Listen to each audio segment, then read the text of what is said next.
Welcome back. It's nearly time for the medium-term budget policy statement, sometimes called the mini-budget. In that statement, which will be made next week, Wednesday, government will outline its plans for spending over coming years. So this doesn't give exact numbers like the February budget for tax hikes or anything like that. Let's look at the big picture. South Africa has been taking on more debt in recent years because the money coming in through things like tax is simply not enough to meet the spending. So government has been trying to rein in spending to ensure that situation doesn't spiral out of control. But many economists are saying that too many spending cuts or so-called austerity measures can also curb economic growth and lead to even worse economic pain. The Business Day reporting today that more than 100 economists, professionals and civil society organizations have signed an open letter to the President and the Finance Minister calling for a halt to all planned budget cuts. Let's speak to Dr. Lumkile Mondi, who is from the School of Economics and Finance at WITS. We appreciate your time. As always, Dr. Duma Obule, another economist, has been saying that serious austerity measures will be a suicide mission. What do you think of a statement like that? It is an extremely complex situation which South Africa finds itself. I just want to remind the viewers that this period is not new. We've seen this record playing before. Those of my age will remember how the apartheid regime in its military-industrial complex found itself in this position with a very small window to maneuver. And I think Godongwana finds himself in that position where the economy is underperforming, the infrastructure is falling apart. Because the infrastructure is falling apart, our mining sector is unable to export efficiently and in the process make money and pay taxes to the residual revenue. So the only way out is what government is doing at the moment, where we're cutting expenditure, we're selling some of the key SOEs, bringing private sector in because we want to improve infrastructure delivery and efficiency with a view that private sector will have access to this infrastructure, thereby raise our revenue collection as it exports. So I think from what Godongwana is saying, in this position where South Africa is, it makes sense to cut expenditure so that we can be able to contain our costs, because there is no money coming in. It means that the money that people want us to spend has to be borrowed somewhere. And I think given our grey listing, given the difficulties that we see in the international financial markets, we've got no choice but to cut expenditure. The debt to GDP ratio, I think the latest is about 71%. So that's high, but many concerned also about what we're spending on the cost of debt or paying back on those interest charges. Are we paying an inordinately high amount? Have bad decisions been made there? Well, that's the challenge that Godongwana is saying. He's saying basically most of the revenue that we're collecting is no longer going to investment, but to paying off the debt. So the service costs of this debt are extremely high. And the only way out is if we borrow less and we try and improve efficiencies by bringing in private sector players. We're seeing that in the electricity sector. We're also seeing now at the port that government is bringing private sector. So this is the only way out. We can, if we continue on high debt levels, therefore it means that most of the money will be going towards servicing that debt, and therefore very little left for investment in infrastructure.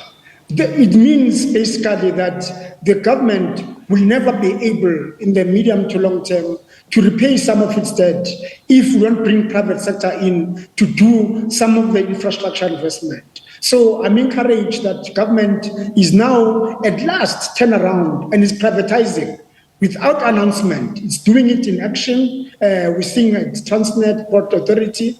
We've seen it in the IPPs. And I think we need to see more of that privatization given the position where government is and the pressure for it to spend despite the spiraling cost of debt. The other argument, Lumkile, though, is that if you give money to the poor and vulnerable, right, they have to spend it, so that actually encourages spending, encourages retail, and everybody benefits. It can be something that uplifts us. And we have a situation where people are starving. That 350 Rand grant is so important for some people that it could be life-saving. So how far do the cuts go? I mean, there, people are saying we need something bigger, something more permanent, the basic income grant. So, I mean, in cutting expenditure, we've got to protect incomes. And at least the area where we can protect incomes is for the vulnerable, Francis, as you are saying, and many have argued that we need some form, excuse me, it's a power cut. I'm sorry about that. Let's see if we... All right, Doctor, let's see if we can still hear you. It went blank, but you were saying that we should protect the poor. Let's see how far we can still chat to you for. Absolutely. I mean, the universal basic income grant will be one instrument for that. And hopefully government, as we cut expenditure, will protect and have a safety net just to ensure that no one goes to bed starving. So that I support, just to protect those incomes there. But overall, we need to cut expenditure because at this rate, we're going to end up basically having to go to the IMF and other lenders to ask them to forgive us for some of the debt, and they will impose much more stringent conditions than the ones we can do. So the only approach that I think Godongwana is pursuing is that let's do our own social adjustment. Yes, there'll be pain, but this is much better when you do your own pain, as we saw in the period between 1994 and 1999 under Mandela, when Trevor Manuel, through the growth, employment, and redistribution, did likewise. So we've done this before, and I think Godongwana is doing it correctly. Let's do it again. But in this time, let's protect some of the income by providing a basic income grant to protect those vulnerable. But let's cut that expenditure. All right, so austerity in a sense, but you protect the most vulnerable. Some have argued that the reason we're talking about this is because Treasury under-budgeted for salary increases for public servants, and then government gave into a higher demand. What should have been done there? Well, I mean, what really is it's a very tough position. Remember, Treasury is so limited.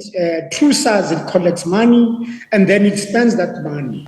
If it's being failed by the Minister of Public Enterprise, it's being failed by the Minister of Competition and Industrial Development, what can it do? So if the weaknesses are structural, as we have said in the past 8 years, we're being failed by the President, by him not appointing ministers that can take those hard decisions around social reforms. So as long as we don't embark on social economic reforms, we're going to have the Treasury having to do and make these hard choices for us.